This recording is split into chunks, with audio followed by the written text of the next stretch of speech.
ഒരു കാട്ടിൽ ഹൈരി എന്നു പേരുള്ള ഒരു കൗശലക്കാരനായ കുറുക്കനുണ്ടായിരുന്നു. അവൻ കാവട്ടിക്കാരനും സൂത്രശാലിയുമായിരുന്നു.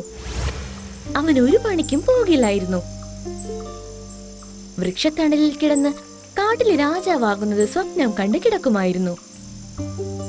അവന്റെ വെയിലത്തരങ്ങൾ കൊണ്ട് കാട്ടിലുള്ളവരെല്ലാം ഏറെ ബുദ്ധിമുട്ടിയിരുന്നു. പല പ്രാവശ്യം കാട്ടിലെ രാജാവായ വില്യം സിംഹം അവന് മുന്നറിയിപ്പ് നൽകിയിരുന്നു. പക്ഷെ ഹൈരി കുറുക്കൻ മാറാൻ ഒരുക്കമല്ലായിരുന്നു. ഹൈരി കുറുക്കൻ എപ്പോഴും മറ്റു മൃഗങ്ങൾ വേട്ടയാടി പിടിക്കുന്നതെല്ലാം മോഷ്ടിച്ചു കഴിക്കുമായിരുന്നു. അവനേക്കാൾ ബലഹീനരായ മൃഗങ്ങളുടെ ഭക്ഷണവും തട്ടിപ്പറിച്ചെടുക്കുമായിരുന്നു. അങ്ങനെ ഒരു ദിവസം ഹൈരി കുറുക്കൻ മരത്തണലിൽ വിശ്രമിക്കുകയായിരുന്നു. അപ്പോൾ കാട്ടിലെ മൃഗങ്ങളെല്ലാം അണിഞ്ഞൊരുങ്ങി എങ്ങോട്ടോ പോകുന്നത് അവൻ കണ്ടു. ഹൈരി കുറുക്കൻ അവർ പോകുന്നത് ശ്രദ്ധയോടെ നോക്കിയിരിക്കാൻ തുടങ്ങി. ഈ സമയത്ത് മിംകി കിളി ആ മരത്തിന്റെ മുകളിലിരുന്ന് മുഖത്ത് മേക്കപ്പ് ചെയ്യുകയായിരുന്നു. ഹൈരി കുറുക്കൻ മിംകി പക്ഷിയോട് ചോദിച്ചു, ഇന്ന് ഈ കാട്ടിലുള്ള മൃഗങ്ങളെല്ലാം ഒരുങ്ങിക്കെട്ടി എങ്ങോട്ടേക്കാണ് ഈ പോകുന്നത്? മിംകി കിളി ഹൈരിയുടെ ചോദ്യത്തിന് മുഖം കിറവിപ്പിച്ചുകൊണ്ട് ചോദിച്ചു, നിനക്കതൊക്കെ അറിഞ്ഞിട്ട് എന്ത് ചെയ്യാനാ? അവരെവിടെയെങ്കിലും പോകട്ടെ. ഹൈരി കുറുക്കൻ സൂത്രത്തിൽ ചിരിച്ചുകൊണ്ട് പറഞ്ഞു, നിനക്ക് ദേഷ്യമായോ? നീ ഇതെന്താ പറയുന്നത്? ഞാനും ഈ കാട്ടിലെ മൃഗമാണ്.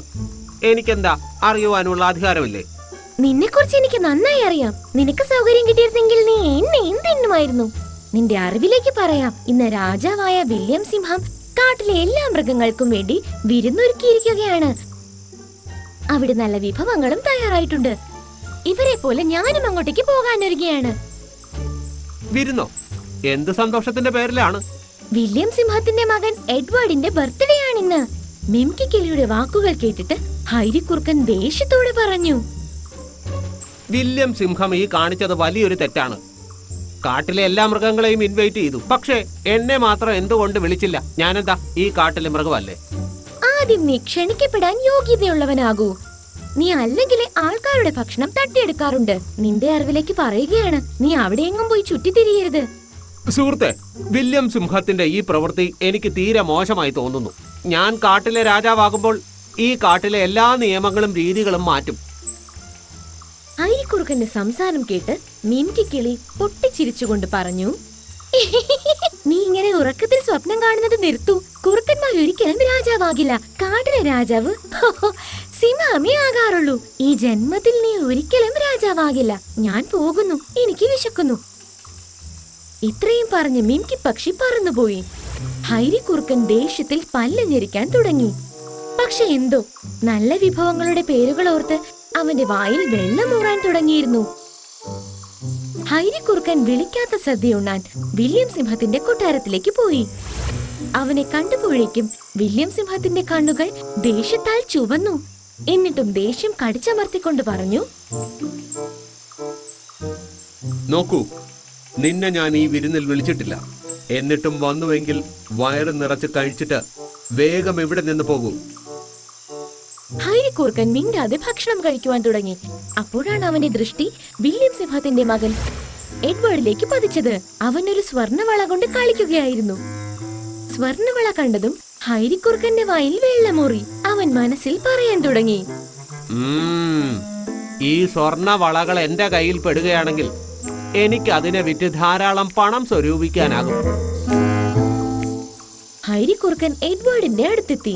വളരെ കൗശലത്തോടുകൂടി അവനോട് പറഞ്ഞു, ഓ, നിന്റെ കയ്യിലെ ഈ സ്വർണവള മനോഹരമാണല്ലോ. എനിക്കിതൊന്ന് നോക്കാൻ തരുമോ? എഡ്വേർഡ് സ്വർണവള ഹൈരിയുടെ കയ്യിലേക്ക് കൊടുത്തു. വള കയ്യിൽ വാങ്ങിയിട്ട് ഹൈരി കുറുക്കൻ പറഞ്ഞു, അതെ, നിന്റെ അച്ഛൻ വില്യം അതാ നിന്നെ വിളിക്കുന്നു. നിഷ്കളങ്കനായ എഡ്വേർഡ് ഹൈരി പറയുന്നത് കേട്ട് അവിടെ നിന്നും അച്ഛന്റെ അടുത്തേക്ക് പോയി.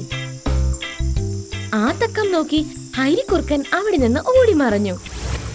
എഡ്വേർഡ് അച്ഛന്റെ അടുത്തെത്തി.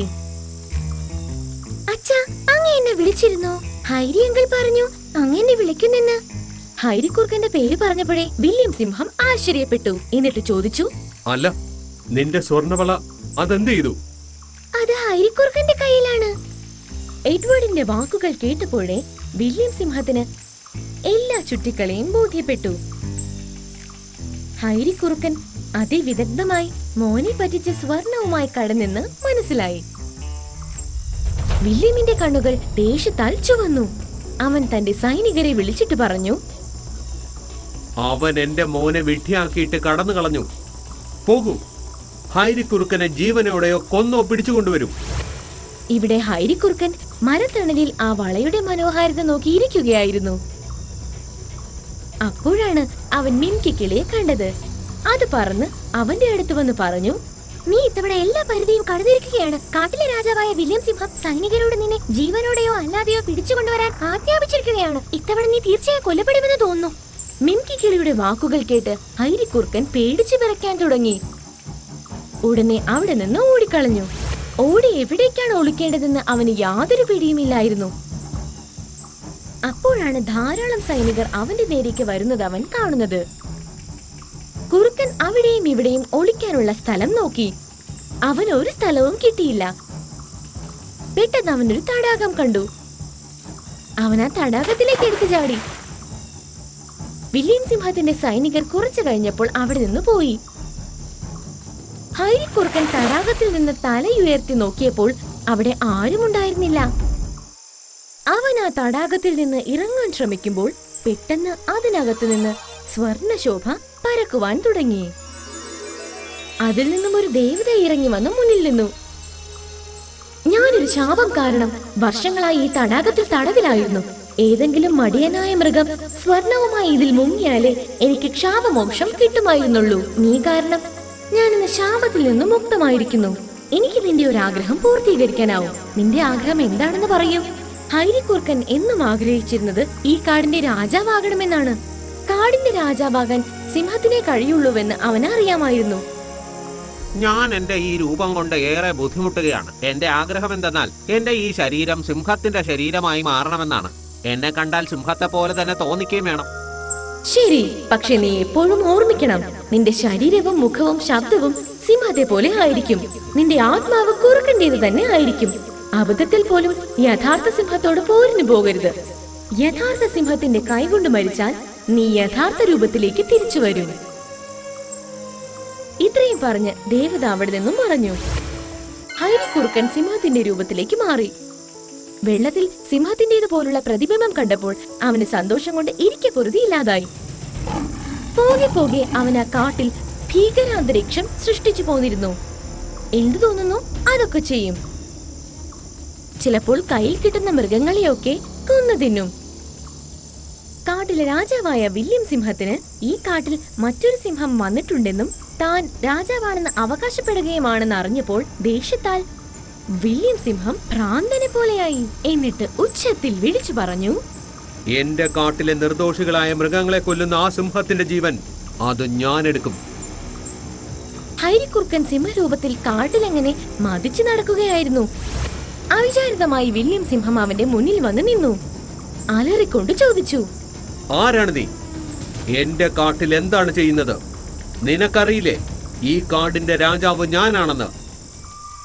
ഹൈരിക്കുറുക്കൻ അഹങ്കാരത്താൽ ദേവത അവനോട് പറഞ്ഞതെല്ലാം മറന്നുപോയിരുന്നു. അവന്റെ ആത്മാവ് കുറുക്കന്റേതായിരിക്കും.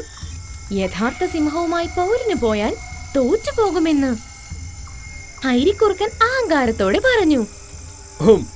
ഈ കാട്ടിലെ സിംഹം ഞാനാണ്. എന്നെ ഒന്ന് കൈവച്ച് നോക്ക്, നിനക്കത് മനസ്സിലാകും. ഇതു കേട്ടതും വില്യം സിംഹത്തിന് കോപം നിയന്ത്രിക്കാനായില്ല. രണ്ടുപേരും തമ്മിലുള്ള യുദ്ധം ആരംഭിച്ചു. വില്യം സിംഹം പുല്ലുപോലെ ഹൈരിക്കുറുക്കനെ എടുത്തെറിഞ്ഞു. കുറച്ചു നേരം കൊണ്ട് ഹൈരിക്കുറുക്കനെ അവൻ വലിച്ചു കയറിയിട്ടു. ഹൈരിക്കുറുക്കൻ മുറിവുകളോടെ ഭൂമിയിലേക്ക് പതിച്ചതും അവൻ പഴയ രൂപത്തിലേക്ക് വന്നു. അവർ തമ്മിലുള്ള യുദ്ധം മിംകി കിളിയും കണ്ടുകൊണ്ടിരിക്കുകയായിരുന്നു. ഹൈരിക്കുറുക്കൻ മരിച്ചപ്പോൾ മിംകി കിളി ചിരിച്ചുകൊണ്ട് പറഞ്ഞു, ഇതിനെയാണ് കാക്ക കുളിച്ചാൽ കൊക്കാകില്ലെന്ന് പഴഞ്ചൊല്ലിൽ പറയുന്നത്. അന്നേരമേ ഞാനിത് വേണ്ടെന്ന് പറഞ്ഞതാണ്. കുറുക്കൻ ഒരിക്കലും കാടിന്റെ രാജാവാകില്ല. അതിൽ പിന്നെ കാട്ടിലെ മൃഗങ്ങളെല്ലാം വളരെ സന്തോഷത്തോടെ ജീവിക്കുവാൻ തുടങ്ങി.